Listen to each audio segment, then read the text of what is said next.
Hello everyone, welcome back Gayatri makeover. इस video में मैं आपको रिबॉन्डिंग करने का पूरा प्रोसीजर स्टेप बाय स्टेप बताऊंगी। जिन गलतियों की वजह से हमारी रिबॉन्डिंग खराब होती है, शाइनिंग नहीं आती और बहुत सारी ऐसी छोटी छोटी गलतियां होती है जिनकी वजह से हमारा जो है रिबॉन्डिंग का रिजल्ट बिल्कुल भी ठीक नहीं आता। तो इस वीडियो को कंप्लीट देखिएगा क्योंकि इसमें मैं वे छोटे छोटे जो पॉइंट्स है वो सारे क्लियर करूंगी। तो जब हम रिबॉन्डिंग का प्रोसीजर स्टार्ट करते हैं, सबसे पहला जो स्टेप होता है हमारा बालों को पहचानना। बालों की कंडीशन, बालों का टेक्सचर क्या है, ये लोग हम देखते हैं। उस ये इसलिए देखते हैं ताकि हम लोग जो प्रोडक्ट यूज करने वाले हैं वो बालों के टेक्सचर के ऊपर ही डिपेंड होता है कि हमें प्रोडक्ट कौन सा यूज करना है। तो यहाँ पे आप लोगों ने देख लिया है, इनके बालों का जो टेक्सचर है वो कर्ली है और कर्ली हेयर्स पर हम लोग लगाते हैं 0 नंबर। अगर आप स्वच्छकोफ का रिबॉन्डिंग क्रीम यूज कर रहे हो तो यहाँ पर जो है वर्जन एयर होने चाहिए। अगर वर्जन एयर नहीं है, केमिकल ट्रीटेड है, तो फिर हम लोग माइल्ड प्रोडक्ट यूज करेंगे। तो यहाँ पर हम लोगों ने 0 नंबर लिया है। तो सबसे पहले हम प्रोडक्ट सेलेक्ट करने के बाद हम लोग जो प्रोसीजर शुरू करते हैं, तो सबसे पहला काम होता है बालों को अच्छे से वॉश करना। अच्छे से वॉश करने का मतलब है बालों के क्यूटिकल को ओपन करना, क्योंकि जो हम रिबॉन्डिंग का प्रोसीजर करते हैं वो जो काम हम लोग करते हैं वो बॉन्ड पर करते हैं। तो सबसे पहले हमारे क्यूटिकल ओपन होने चाहिए। तो उसके लिए हम लोग 2 बार शैम्पू करेंगे प्योरीफाई शैम्पू से, ताकि हमारे क्यूटिकल है जो बहुत अच्छे से ओपन हो जाए।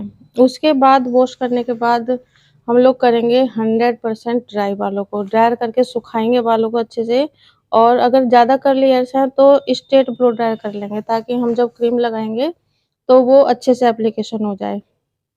अब इतना करने के बाद क्या है, जो गलती करते हैं वो करते हैं या तो बालों में नमी रह जाएगी।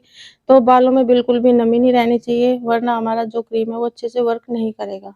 दूसरा, हम लोग जब प्रोडक्ट चूज करते हैं तो वो सही से नहीं करते। अगर वर्जन हेयर है हमारे बाल, तो 0 नंबर हम लोग यूज कर सकते हैं कर्ली हेयर्स पर। कई बार क्या होता है कि जो बाल है हमारे केमिकल ट्रीटेड होते हैं या फिर कलर्ड होते हैं पहले से, तो वहाँ पर जो है प्रोडक्ट हम लोग माइल्ड यूज़ कर लेंगे या फिर जो रेसिडेंस आता है वो कर लेंगे, तो बालों को कई बार हार्म कर देता है और बालों को डैमेज भी कर देता है अगर हम लोग केमिकल ट्रीटेड हेयर पर 0 नंबर लगा देंगे। तो 0 नंबर हम हमेशा कर्ली हेयर्स पर लगाएंगे और वर्जन हेयर होंगे, अच्छे क्वालिटी के बाल होंगे, हेल्थी बाल होंगे तो लगाएंगे। तो यहाँ पर जो मैं काम कर रही हूँ जिनके बालों पर, वो बाल वर्जन हेयर हैं और कर्ली हेयर्स हैं। तो यहाँ पे मैंने 0 नंबर लिया है। उसके बाद अच्छे से 100% ड्राई करने के बाद हम बालों को सुखा करके एप्लीकेशन करेंगे। जो हमारी फर्स्ट क्रीम होती है, रिबॉन्डिंग की क्रीम में हमारी 2 क्रीम होती है। एक तो होती है हमारी जो बॉन्ड को ब्रेक करेगी, दूसरा न्यूट्रलाइजर होता है जो हमारे बॉन्ड को फिक्स करेगा। तो सबसे पहले वॉश करने के बाद हम लोग अच्छे से जो है ड्रायर करने के बाद 100% ड्राई करने के बाद एप्लीकेशन करेंगे। और एप्लीकेशन करते टाइम हम 4 सेक्शन में डिवाइड कर लेंगे, जैसे कि मैं आप लोग वीडियो में देख रहे हो मैं कर रही हूँ इसमें।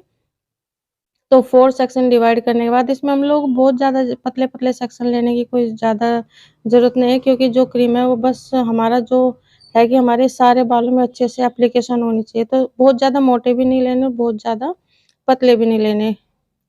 क्रीम जो है हमारे सारे बालों में अच्छे से अप्लाई हो जानी चाहिए। बीच-बीच में हम लोग कोम्ब करते रहेंगे ताकि जो क्रीम है वो सारे बालों में लग जाए। उसके बाद जो इसमें ध्यान रखने वाली बात होती है, क्योंकि ये जो काफ़ी टाइम लगता है इस प्रोसीजर में, 4 से 5 घंटे लग जाते हैं बिल्कुल। और वो भी कंटिन्यू एक क्लाइंट के ऊपर खड़े होकर जब हम काम करेंगे, एक क्लाइंट के बालों पर 4-5 घंटे हमारे लग जाते हैं। और ये जो प्रोसीजर है वो टाइमिंग के ऊपर डिपेंड होता है, क्योंकि जो जब हम काम करते हैं तो प्रोडक्ट का सही होना ज़रूरी है, बालों की कंडीशन देखना ज़रूरी है। और टाइमिंग जब हमारे बॉन्ड ब्रेक हो जाएँगे, ओवर प्रोसेस नहीं होना चाहिए। ओवर प्रोसेस से क्या होगा, हमारे बाल जो है बिल्कुल डैमेज हो जाएँगे और काफ़ी ड्राई हो जाएँगे। तो हमें क्रीम एप्लीकेशन भी बहुत जल्दी-जल्दी करनी होती है, क्योंकि टाइम प्रोसेस होता है इसके अंदर। जैसे ही हमारे बालों के अंदर क्रीम लगना शुरू हो जाता है, तो वो क्रीम जो है अपना काम करना शुरू कर देती है। तो हमारे पूरे हेड की जो जब हम एप्लीकेशन करते हैं, तो कम से कम 15-20 मिनट में जो है पूरे बालों पर एप्लीकेशन हो जानी चाहिए।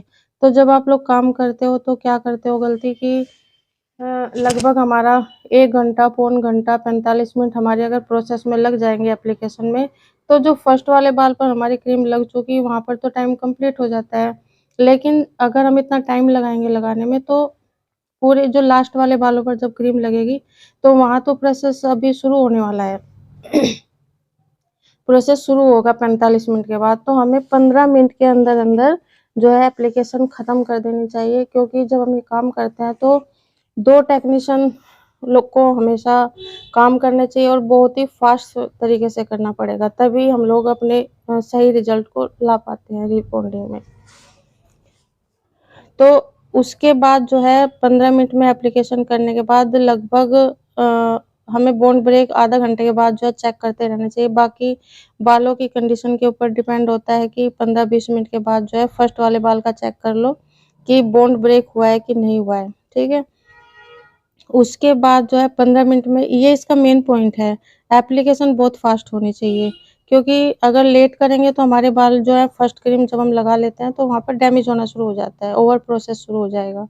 तो एक तो इस पॉइंट का ध्यान रखिए कि जब हम काम करते हैं तो बहुत जल्दी एप्लीकेशन होनी चाहिए, उसमें टाइम वेस्ट नहीं होना चाहिए। दूसरा हम इसके बॉन्ड जो है चेक करना शुरू कर दिया मैंने, देखो यहाँ पर जहाँ पे मैंने सबसे पहले लगाई थी क्रीम वहाँ पर मैंने चेक करना शुरू कर दिया है लगाने के बाद ही तुरंत।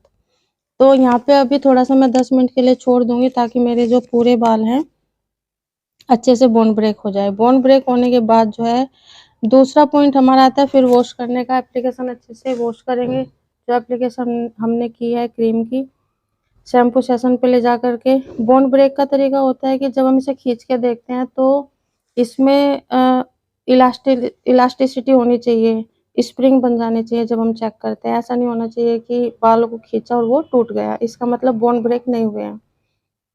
उसके बाद शैम्पू सेशन पे ले जाकर के वॉश करेंगे और वॉश वार्म वाटर से करेंगे, हल्का-सा गुनगुना पानी होना चाहिए, उससे जो है सारी क्रीम अच्छा पूरा प्रोडक्ट जो है अच्छे से निकल जाए। उसके बाद वॉश करने के बाद फिर से हम लोग ड्राई करेंगे और ब्लो ड्रायर करने के बाद अब बारी आती है प्रेसिंग करने की। प्रेसिंग कभी भी जल्दी में नहीं करनी चाहिए, मोटे-मोटे सेक्शन लेके नहीं करनी चाहिए। अगर आपको सही रिबॉन्डिंग का रिज़ल्ट चाहिए तो आपको बहुत ही तसल्ली से काम करना पड़ेगा। प्रेसिंग करते टाइम बहुत पतले-पतले सेक्शन आप लोग लेकर के काम करोगे। जो छोटी-छोटी मैं गलतियाँ बता रही थी कि जब हम गलतियाँ करते हैं तो रिबॉन्डिंग का प्रोसीजर जो है रिज़ल्ट अच्छा नहीं आता। तो वो यही गलतियाँ हैं कि अगर हम लोग प्रेसिंग अच्छे से नहीं करेंगे, जल्दी करेंगे या फिर जो मैं यहाँ पर प्रेसिंग कर रही हूँ वो सेरेमिक प्लेट्स हैं, आइकॉनिक की प्रेसिंग मशीन है। अच्छी प्रेसिंग मशीन का यूज़ करो ताकि रिज़ल्ट अच्छा आए। आप लोग देख रहे हो कि कितने पतले-पतले सेक्शन पे जो है मैं तो जब हम प्रेसिंग करते हैं, प्रेसिंग हम लोग कितनी बार करेंगे रिपीट करके, ये प्रेसिंग करते टाइम हमें ध्यान रखना बहुत ज़रूरी है, क्योंकि 1-2 बार जब हम प्रेसिंग करते हैं तो उससे बहुत अच्छा रिज़ल्ट नहीं आएगा। 8 से 10 बार आप रिपीट करोगे तभी बहुत अच्छे से प्रेसिंग होगी, क्योंकि जो हमारे बोन ब्रेक हो चुके, उन्हें हम लोग प्रेसिंग करके नई शेप दे रहे हैं बालों को। तो नई शेप हम प्रेसिंग से ही देते हैं ताकि वो बिल्कुल स्ट्रेट लुक आ जाए। बहुत ही पतला-पतला सेक्शन करके हम लोग प्रेसिंग करेंगे ताकि हमारा कोई भी बाल जो है बिना प्रेसिंग के, बिना हम लोग जो रीशेप हम बालों को दे रहे हैं वो उसके बिना ना रह जाए। और ध्यान रखेंगे जो हमारे रूट्स हैं ना, रूट्स के पास भी हमारी प्रेसिंग बहुत अच्छे से होनी चाहिए, क्योंकि हम लोग क्या करते हैं बालों को जब हम प्रेसिंग करते हैं, इसका जो तरीका है ना प्रेसिंग करने का, अगर हम नीचे को करके करेंगे यानी कि 45 डिग्री पर करेंगे तो हमारे बालों की जो रूट्स है ना वहाँ पे अच्छे से प्रेसिंग नहीं होगी। तो आप जो हमारा हेड होता है, जहाँ से भी आप बाल उठाओगे वहीं से ऊपर उठाकर यानी कि 90 डिग्री पर आप बाल को उठाओगे और अच्छे से प्रेसिंग करोगे। तो यहाँ पर हमारा प्रेसिंग करने का जो प्रोसीजर है वो कंप्लीट हो चुका है। अब प्रेसिंग करने के बाद बारी आती है न्यूट्रिलाइज़र लगाने की। जो हमारी सेकंड क्रीम होती है रिबॉन्डिंग की, न्यूट्रिलाइज़र लगाने से क्या होता है, हमने जो बालों को रीशेप किया है वो सिर्फ़ बॉन्ड को फिक्स कर देगा। तो फिक्स हमारा न्यूट्रिलाइज़र जब हम अप्लाई करते हैं तो इसका भी एक टाइमिंग होता है 10 से 15 मिनट का। बाकी बालों की कंडीशन के ऊपर डिपेंड होता है कि हम लोग बाल हमारे अच्छे थिक बाल हैं तो हम लोग 15 से 20 मिनट हम इसे रख सकते हैं। अगर बाल हमारे कलर ट्विटेड हैं या फिर हाइलाइटेड हैं तो हम लोग सिर्फ़ इसे मुश्किल से 5 से 7 मिनट ही रखेंगे। वरना हमारा जो बाल है वो श्रिंक होना शुरू हो जाएगा। और ध्यान रखिए जब हम न्यूट्रिलाइज़र अप्लाई करते हैं तो वर्जिन हेयर पर तो ये प्रॉब्लम नहीं दिखाई देती, लेकिन अगर हमारे कलर ट्विटेड हैं या फिर पहले से कोई केमिकल वर्क हुआ है तो बाल जो है बहुत कमज़ोर हो जाता है और श्रिंक होना शुरू हो जाता है। तो उस टाइम पे आप प्रोसीजर बंद कर दें न्यूट्रलाइज़र का, वाटर स्प्रे करें और बहुत ही अच्छे से मास्क लगा दें। तो अब जब हमारा जो है टाइमिंग मैंने यहाँ पे 15 मिनट इसको न्यूट्रलाइज़र को लगा के रखा, उसके बाद बालों को वॉश कर देंगे। वॉश करने के बाद जो है अच्छे से ड्रायर कर देंगे बालों को और ड्रायर करने के बाद जो है अब हमें ज़रूरत नहीं है कोई ड्रायर लगाएँ या फिर हम लोग प्रेसिंग करें। तो इसके बाद यहाँ पर हमारा रिबॉन्डिंग का प्रोसीजर कंप्लीट हो जाता है, अच्छे से ड्रायर करेंगे और अगर आपको नीड लगती है तो बालों को जो है दोबारा से हम लोग मोटा-मोटा करके प्रेसिंग कर सकते हैं, बट यहाँ पर हम लोगों ने प्रेसिंग नहीं की, बहुत अच्छे से ऐसे रिज़ल्ट काफ़ी आ गया था। तो अ, रिबॉन्डिंग करने के बाद क्या होता है 3 दिन तक हम लोग इसका ध्यान रखेंगे, प्रिकॉशंस हमें यूज़ करने होते हैं, जैसे कि बालों को बाँधना नहीं है, धोना नहीं है, ऑयल वगैरह नहीं करना है। 3 दिन के बाद हम लोग हेयर वॉश करेंगे दोबारा।